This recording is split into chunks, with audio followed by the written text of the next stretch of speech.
حاتم طائی کے کارنامے: کسی سے بدی نہ کر، اور اگر کرے گا تو یہ تیرے ہی سامنے آئے گی۔ کا راز جاننے کے لیے حاتم طائی سفر پر روانہ ہو گیا۔ کوئی 1 مہینے کے سفر کے بعد ایک پہاڑ آسمان سے باتیں کرتا دکھائی دیا۔ اچانک اس نے کسی کو آوازاری کرتے سنا۔ قریب گیا تو کیا دیکھتا ہے کہ ایک درخت کے نیچے ایک خوبصورت نوجوان بیٹھا آنکھیں بند کیے ٹھنڈی ٹھنڈی آہیں بھر رہا ہے۔ حاتم نے کہا، اے نوجوان، تمہاری یہ حالت کیسے ہوئی؟ خدا کے لیے اپنا ماجرا بیان کرو۔ وہ کسی اور ہی خیال میں تھا، اس نے کوئی جواب نہ دیا۔ حاتم نے پھر پکارا، وہ پھر کچھ نہ بولا۔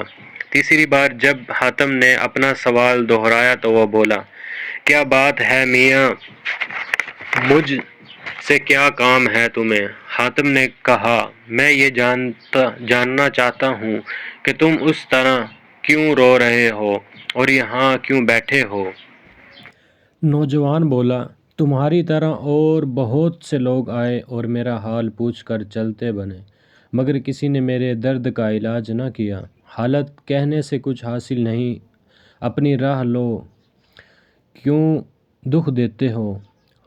حاتم نے کہا، تم نے آواروں سے اپنا حال کہا ہے، خدا کے لیے مجھ سے بھی کہہ دو۔ اگر مجھ سے تمہاری مدد کے لیے کچھ نہ ہو سکا تو اس سے ذرا دریغ نہیں کروں گا۔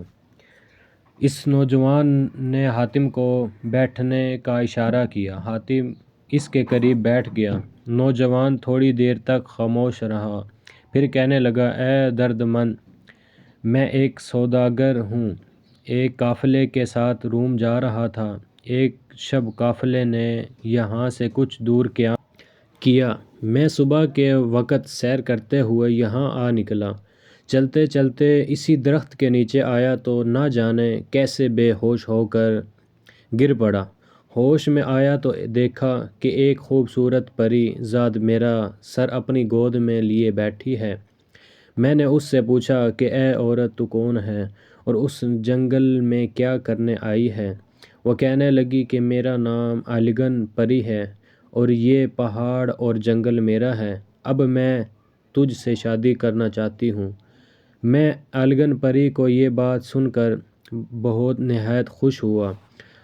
مال اسباب اور قافلے کا خیال میرے دل سے نکل گیا۔ قافلے والے مجھے وہیں چھوڑ کر آگے روانہ ہو گئے۔ ہم دونوں نے شادی کر لی اور 3 مہینے تک میں اور آلگن پری اسی جنگل میں رہتے رہے۔ آخر میں نے اس سے کہا کہ ہم کب تک یوں ہی اس جنگل میں رہتے رہیں گے؟ تم اب میری بیوی ہو، آؤ میں تمہیں اپنے شہر لے چلوں۔ یہ سن کر وہ کہنے لگی کہ میں وہ القاء پر اپنے والدین اور عزیزوں سے مل کر آ جاؤں تو پھر تمہارے ساتھ چلوں گی۔ تم یہاں میرا انتظار کرنا، میں 7 دن بعد آ جاؤں گی، لیکن یاد رکھنا کہ اگر تم یہاں سے کہیں بھی گئے